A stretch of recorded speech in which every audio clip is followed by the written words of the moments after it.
ಶ್ರೀ ಸದ್ಗುರು ಸಿದ್ಧಾರೂಢಾಯ ನಮಃ. ಗುರು ಬ್ರಹ್ಮ ಗುರುರ್ವಿಷ್ಣು ಗುರುರ್ದೇವೋ ಮಹೇಶ್ವರ ಗುರು ಸಾಕ್ಷಾತ್ ಪರಬ್ರಹ್ಮ ತಸ್ಮೈ ಶ್ರೀ ಗುರುವೇ ನಮಃ. ಓಂ ತತ್ಪುರುಷಾಯ ವಿದ್ಮಹೆ ವೀರಭದ್ರಾಯ ಧೀಮಹಿ ತನ್ನೋ ದೇವ ಪ್ರಚೋದಯಾತ್. ಯಾವತ್ತು ನಮ್ಮ ಚರಿತ್ರೆಯ ನಾಯಕರಾಗಿರ್ತಕ್ಕಂಥ ಸದ್ಗುರು ಸಿದ್ಧಾರೂಢರು ಹುಬ್ಬಳ್ಳಿಗೆ ಬಂದಂಥ ಪ್ರಥಮ ಸಮಯದೊಳಗೆ ಅವರು ಡುಮಗೇರಿಯೊಳಗಿರ್ತಿದ್ರು.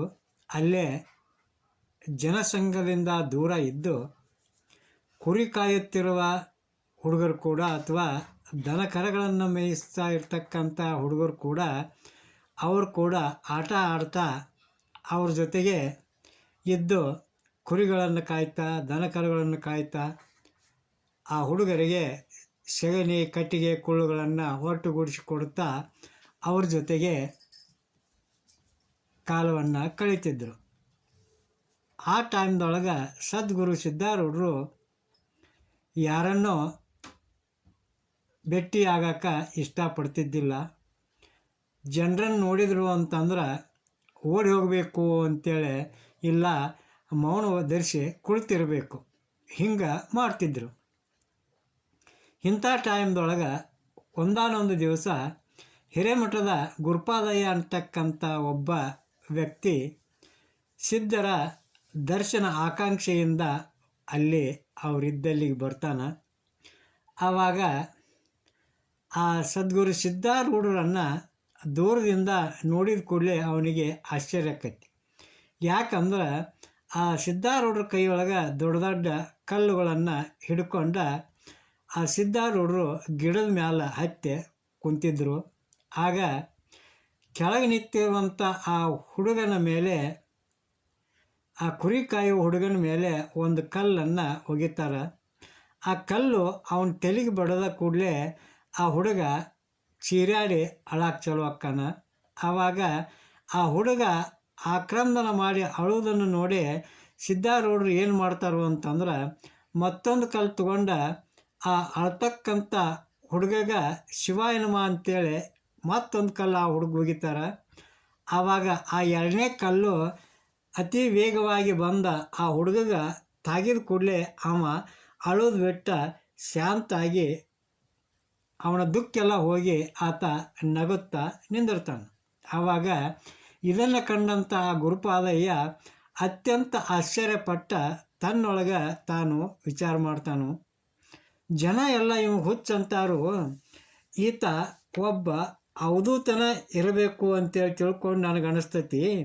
ನಮ್ಮಂಥ ಅಜ್ಞಾನಿ ಜನರನ್ನು ಉದ್ಧಾರ ಮಾಡೋ ಸಲುವಾಗಿನ ಇವ ಬಂದಾನು. ನಾನು ಇವನನ್ನು ಸದ್ಭಾವದಿಂದ ಈತನ ಸೇವೆ ಮಾಡಿದ್ದಾದ್ರೆ ನಮಗೆ ಈ ಸಂಸಾರದಿಂದ ಮುಕ್ತಿ ಅನ್ನುವಂಥದ್ದು ಸಿಗ್ತೈತಿ. ಈತನ ಒಂದು ಕೃಪಾದೃಷ್ಟಿಯಿಂದ ಯಾವ ಆತನ ಕಡೆಗೆ ನೋಡ್ತಾನೋ ಅಂಥವನ ಸಂಸಾರದ ತಾಪಗಳೆಲ್ಲ ನಾಶವಾಗಿ ಹೋಗ್ತಾವ ಅನ್ನೋದ್ರಾಗ ಯಾವುದೇ ಸಂಶಯ ಇಲ್ಲ. ಈತ ಪೂರ್ಣವಾಗಿ ಬ್ರಹ್ಮಜ್ಞಾನಿ ಅದಾನ. ಈತನಿಗೆ ದೇಹದ ಮೇಲೆ ಸ್ಮೃತಿ ಅನ್ನುವಂಥದ್ದೇ ಇಲ್ಲ.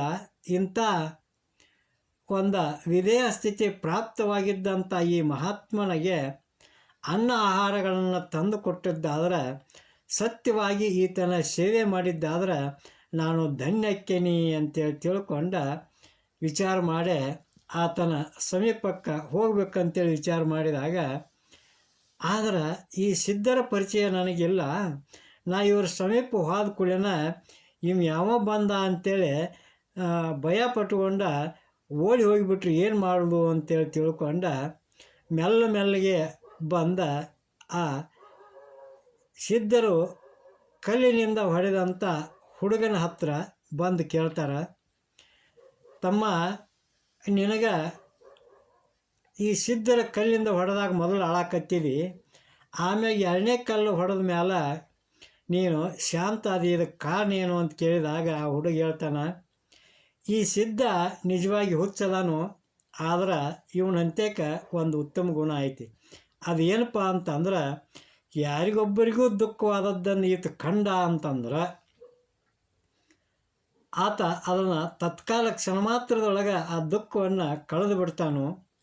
ಹಂಗೆ ಈತ ಮೊದಲು ನನಗೆ ಕಲ್ಲು ಒಗೆದ ಕೂಡಲೇ ನನಗೆ ದುಃಖ ಆಯ್ತು. ಮತ್ತು ಎರಡನೇ ಕಲ್ಲ ಈತನ ಕೈಯಿಂದ ಬಂದು ನನಗೆ ತೆಗೆದ ಕೂಡಲೇ ನನಗೆ ಸುಖ ಆಯ್ತು. ಇದೇ ಪ್ರಕಾರ ಅವ ನಮ್ಮ ಕೂಡ ದಿನ ನಿತ್ಯದೊಳಗೂ ಆಟವನ್ನು ಆಡ್ತಾನು. ಈತನ ಆಟ ಯಾರ್ಯಾರಿಗೂ ತಿಳಿದಿಲ್ಲ ಅಂತೇಳಿ ತಿಳ್ಕೊಂಡು ಆ ಹುಡುಗಿ ಹೇಳಿದಾಗ ಆ ಗುರುಪಾದಯ್ಯ ಮನಸ್ಸಿನೊಳಗೆ ಬಹಳ ಆನಂದ ಪಟ್ಟುಕೊಂಡ ಪುನಃ ಆ ಬಾಲಕನನ್ನು ವಿಚಾರ ಮಾಡ್ತಾನು. ಈ ಸಿದ್ಧ ಏನು ಊಟ ಮಾಡ್ತಾನು ಅಂತ ಕೇಳಿದಾಗ ಆ ಹುಡುಗಿ ಹೇಳ್ತಾನು, ನಾವು ಕುರಿ ಕಾಯುವಾಗ ನಮ್ಮ ಅಂತ್ಯಕ್ಕೆ ಬಂದ ಹಾಲು ಬೇಳೆ ಇಸ್ಕೊಂಡು ಕುಡಿತಾನು. ಒಮ್ಮೊಮ್ಮೆ ರೊಟ್ಟಿ ತುಣುಕನ್ನು ಕೊಡ್ತೀವಿ, ಅವುಗಳನ್ನು ತಿಂತಾನು. ಇದು ಯಾವುದೂ ಸಿಗಲಿಲ್ಲ ಅಂತಂದ್ರೆ ನೀರಾಗ ಮಣ್ಣು ಕಲಿಸಿ ಆ ತಿಳಿ ನೀರಿನ ರ್ಯಾವಿಯನ್ನು ಕುಡಿತಾನು ಅಂತೇಳಿ ತಿಳ್ಕೊಂಡ ಹುಡುಗಿ ಹೇಳಿದ್ದನ್ನು ಕೇಳಿ ಗುರುಪಾದಯ್ಯ ಮನಸ್ಸಿನೊಳಗೆ ಬಹಳ ತಾಪು ಹೊಂದಿದವನಾಗಿ, ಹಂಗಾದ್ರೆ ಈತನಿಗೆ ಅನ್ನವನ್ನು ತಂದು ಕೊಡಬೇಕು ಅಂತೇಳಿ ನಿಶ್ಚಯ ಮಾಡಿ ಆ ಸದ್ಗುರು ಸಿದ್ಧಾರೂಢರ ಸಮೀಪಕ್ಕೆ ಹೋಗುವಂಥ ಮಕ್ಕನು. ಆವಾಗ ಆ ಗಿಡದ ಬುಡಕ ಗುರುಪಾದಯ್ಯನ ಕಂಡು ಕೂಡಲೇ ಸಿದ್ಧಾರೂಢರು ಕೆಳಗಿಳಿದು ಬಂದ ನೋಡ್ತಾರೆ. ಆವಾಗ ಗುರುಪಾದಯ್ಯ ಧನ್ಯಭಾವದಿಂದ ಸದ್ಗುರು ಸಿದ್ಧಾರೂಢರ ಚರಣಕ್ಕೆ ನಮಸ್ಕಾರ ಮಾಡಲಿಕ್ಕೆ ಹೋಗ್ತಾನ. ಆವಾಗ ಸದ್ಗುರು ಸಿದ್ಧಾರೂಢರು ಆತನ ತಲೆಗೆ ಒದಿತಾರೆ. ಈ ಪ್ರಕಾರ ಗುರುಪಾದಯ್ಯನ ಮಸ್ತಕದ ಮೇಲೆ ಪ್ರಹಾರ ಮಾಡಿದ್ದ ಕಂಡ ಆ ಸಿದ್ಧಗುರುಗಳು ಆತನನ್ನು ನೋಡ್ತಾರೆ. ಯಾರನ್ನ? ಆ ಗುರುಪಾದಯ್ಯನ ತಲೆಗೆ ಒದ್ದಕಾರ ಸಿದ್ಧಾರೂಢರು ಆ ಗುರುಪಾದಯ್ಯನ ನೋಡ್ತಾರೆ. ಆದ್ರೂ ಕೂಡ ಆ ಗುರುಪಾದಯ್ಯ ತನ್ನ ಎರಡು ಹಸ್ತಗಳನ್ನು ಜೋಡಿಸಿ ಬಹಳ ನಮ್ರಭಾವದಿಂದ ಸಿದ್ಧರ ಮುಂದೆ ತಟಸ್ಥನಾಗಿ ನಿಂತ್ಕೊಂಡಂತಾನ. ಹೇ ಸದ್ಗುರು ತಂದೆ, ತಾವು ನಮ್ಮ ಗೃಹಕ್ಕೆ ಬಂದ ನಮ್ಮೆಲ್ಲರಿಗೂ ಪವಿತ್ರ ಮಾಡಬೇಕಾಗಿ ನನ್ನ ಪ್ರಾರ್ಥನೆ ಅದ. ಹೇಗೆ ನನ್ನನ್ನು ಈಗ ಧನ್ಯನಾಗಿ ಮಾಡಿದರೋ ಅದರಂತೆ ಎಲ್ಲ ಮನೆ ಮಂದಿಗೆ ಮಾಡಿ ನಮ್ಮನ್ನು ಉದ್ಧರಿಸಬೇಕು ಅಂತೇಳಿ ತಿಳ್ಕೊಂಡ ಪ್ರಾರ್ಥನೆಯನ್ನು ಮಾಡಿದಾಗ ಸಿದ್ಧಾರೂಢರು ಮನಸ್ಸಿನೊಳಗನೆ ವಿಚಾರ ಮಾಡ್ತಾರೆ. ಈತನನ್ನು ನೋಡಿದ್ರೆ ದೃಢವಾದ ಭಕ್ತಿ ಇರುವಂಗೆ ಕಾಣ್ತೈತಿ ಅಂತೇಳಿ ತಿಳ್ಕೊಂಡ ಗುರುಪಾದಯ್ಯನ ಕುರಿತು, ನಾನು ನಿಮ್ಮ ಮನೆಗೆ ಬಂದ್ರೆ ನನಗೇನು ಕೊಡ್ತೀಯೋ ಅದನ್ನು ಇಲ್ಲೇ ತಂದು ಕೊಡು, ನಾನು ನಿನ್ನ ಮನೆಗೆ ಬರುವುದಿಲ್ಲ, ಈಗ ಬೇಗ ಹೋಗಿ ನೀನು ಅಂತೇಳಿ ತಿಳ್ಕೊಂಡ ಆ ಗುರುಪಾದಯ್ಯನ ದೂಡೆ ಕಳಿಸ್ತಾರೆ. ಆವಾಗ ಆ ಗುರುಪಾದಯ್ಯ ಆದರೂ ವೇಗವಾಗಿ ಮನೆಗೆ ಬಂದ ತನ್ನ ಹೆಂಡತಿಗೆ ಹೇಳ್ತಾನೆ, ನಮಗೆ ಇವತ್ತು ಒಂದು ನಿಧಿನ ಸಿಕ್ಕಂಗಾಗೈತಿ, ಅವನ ದೆಸೆಯಿಂದ ನಮ್ಮ ಜನ್ಮನ ಸಫಲ ಆಕ್ಕತಿ, ಪಾವನ ಆಕ್ಕತಿ. ನಾ ಇವತ್ತೊಬ್ಬ ಅವಧೂತನನ್ನು ಕಂಡು ಭೇಟಿಯಾಗಿ ಬಂದೀನಿ. ಅವಾಗ ಅನ್ನವನ್ನು ನಾವು ಕೊಟ್ಟಿದ್ದಾದ್ರೆ ನಮ್ಮ ಜನ್ಮ ಸಾರ್ಥಕ ಆಕ್ಕತಿ. ಅದಕ್ಕೆ ಶೀಘ್ರವಾಗಿ ನನಗೆ ಅನ್ನ ಮತ್ತು ರೊಟ್ಟಿ ಗಂಟು ಕಟ್ಟಿ ಕೊಡು ಅಂತೇಳಿ ತಿಳ್ಕೊಂಡ ಹೇಳಿ ಆ ಹೆಂಡತಿಯಿಂದ ಏನು ಮಾಡ್ತಾನು ಅಂತಂದ್ರೆ ಆ ರೊಟ್ಟಿ ಬುತ್ತಿಯನ್ನು ಕಟ್ಟಿಸ್ಕೊಂಡ ಅವ ಸಿದ್ಧರಲ್ಲಿರುವವರಿಗೆ ಬರ್ತಾನೆ. ಆದ್ರೆ ಅವನ ಮನೆ ಪರಿಸ್ಥಿತಿ ಹೆಂಗಿರ್ತೈತಿ ಅಂದ್ರೆ ಆತ ಒಬ್ಬ ಬಡ ಜಂಗಮ ಇರ್ತಾನೆ. ತೀರಾ ದರಿದ್ರಾವಸ್ಥೆಯೊಳಗೆ ಭಿಕ್ಷಾವೃತ್ತಿಯಿಂದ ಜೀವನ ನಡೆಸ್ತಿರ್ತಾರೆ. ಆ ಗುರುಪಾದಯ್ಯನ ಮಗ ದಿನ ಭಿಕ್ಷಾ ಮಾಡಿಕೊಂಡು ಬಂದದ್ರೊಳಗೆ ಗಂಡ ಹೆಂಡತಿ ಮಗ ಕೂಡಿ ಊಟ ಮಾಡ್ತಿರ್ತಾರೋ. ಈ ಕಾರಣಕ್ಕೋಸ್ಕರವಾಗಿ ಆ ಸಿದ್ಧರಿಗೆ ಅನ್ನವನ್ನು ಕೊಡುವಾಗ ಆ ಗುರುಪಾದಯ್ಯನ ಹೆಂಡತಿ ಸಂಕೋಚ ಪಟ್ಕೋತಾಳೆ. ಆದರೂ ಶ್ರದ್ಧಾ ಭಕ್ತಿ ಭರಿತನಾಗಿರುವಂಥ ಆ ಗುರುಪಾದಯ್ಯನಿಗೆ ಮನಸ್ಸಿನೊಳಗೆ ಏನೇನೋ ಶಂಕೆ ಇದ್ದಿದ್ದಿಲ್ಲ. ಆ ಒಂದ ಗುರುಪಾದಯ್ಯ ಆ ಅನ್ನ ಮತ್ತು ರೊಟ್ಟಿಯನ್ನು ತೆಗೆದುಕೊಂಡ ಸಿದ್ಧರ ಮುಂದೆ ತಂದ ಇಡ್ತಾನೆ. ಆಗ ಸಿದ್ಧಾರೂಢರು ಅದನ್ನು ತೆಗೆದುಕೊಂಡು ಆ ಹುಡುಗರಿಗೆ ಹಂಚಿ ಉಳಿದ ಸ್ವಲ್ಪ ಭಾಗವನ್ನು ಅವರು ಸೇವನೆಯನ್ನು ಮಾಡ್ತಾರೆ. ಮಾಡಿ ನಂತರ ಸಿದ್ಧಾರೂಢರು ಆ ಗುರುಪಾದಯ್ಯಗೆ ಹೇಳ್ತಾರೆ, ನೀನು ನಮಗೆ ಭಾಳ ಸ್ವಲ್ಪ ಅನ್ನ ತಂದು ಕೊಟ್ಟಿಪ್ಪ, ಇನ್ನೂ ಹೆಚ್ಚಿಗೆ ತಂದು ಕೊಟ್ಟದ್ದಾದ್ರೆ ನಮಗೆಲ್ಲರಿಗೆ ಸಾಕಾಕ್ಕತಿ ಅಂತಂದಾಗ ಆ ಗುರುಪಾದಯ್ಯ ಈಗಲೇ ಹೋಗಿ ನಾನು ತೆಗೆದುಕೊಂಡು ಬರ್ತೀನಿ ಅಂತೇಳಿ ತಿಳ್ಕೊಂಡು ಮನೆಗೆ ಹೋಗಿ ನೋಡ್ತಾನೆ.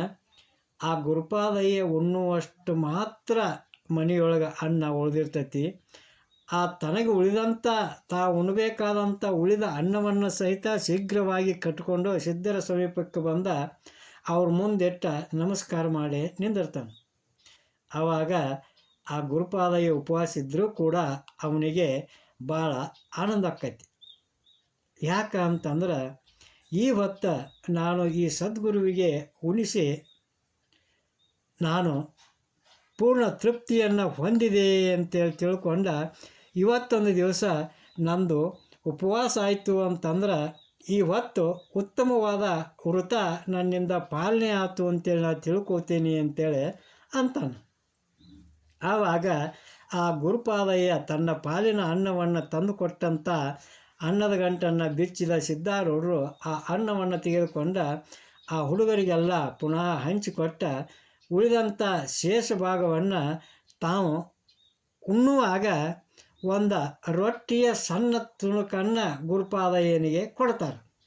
ಆವಾಗ ಆ ಗುರುಪಾದಯ್ಯ ತನ್ನ ಎರಡು ಕೈಗಳನ್ನು ಜೋಡಿಸಿ ಭಾಳ ಸಂತೋಷದಿಂದ ಸ್ವೀಕರಿಸಿ ಅಮೃತ ರೂಪವಾಗಿರ್ತಕ್ಕಂಥ ಮಹಾಪ್ರಸಾದವೆಂದು ಭಾವನೆ ಮಾಡಿಕೊಂಡ ಬಾಯಿಯೊಳಗೆ ಹಾಕ್ಕೊಂಡ ತುತ್ತು ನುಂಗಿದ ಕೂಡಲಿನ ಆತನಿಗೆ ಒಂದು ವಿಶೇಷ ಚಮತ್ಕಾರ ಆಕ್ಕೈತಿ. ಅದೇನಪ್ಪ ಅಂತಂದ್ರೆ ಆ ಪ್ರಸಾದ ರೂಪವಾಗಿ ಬಂದಂಥ ಒಂದು ತುಣುಕು ರೊಟ್ಟಿ ಆತನ ಹೊಟ್ಟೆಯೊಳಗೆ ಪ್ರವೇಶ ಆದ ಕೂಡಲಿನ ಆತನಿಗೆ ಹೊಟ್ಟೆ ತುಂಬ ಉಂಡಂತೆ ಭಾಸವಾಗಿ ಆ ಗುರುಪಾದಯ್ಯ ಹೆಂಗೆ ಹೊಟ್ಟೆ ತುಂಬ ಉಂಡವ್ರ ಬಾಯಿಂದ ತೇಗ ಬರ್ತಾವೋ ಹಂಗೆ ತೇಗ ಬರಲಿಕ್ಕೆ ಪ್ರಾರಂಭ ಆಕ್ಕತಿ.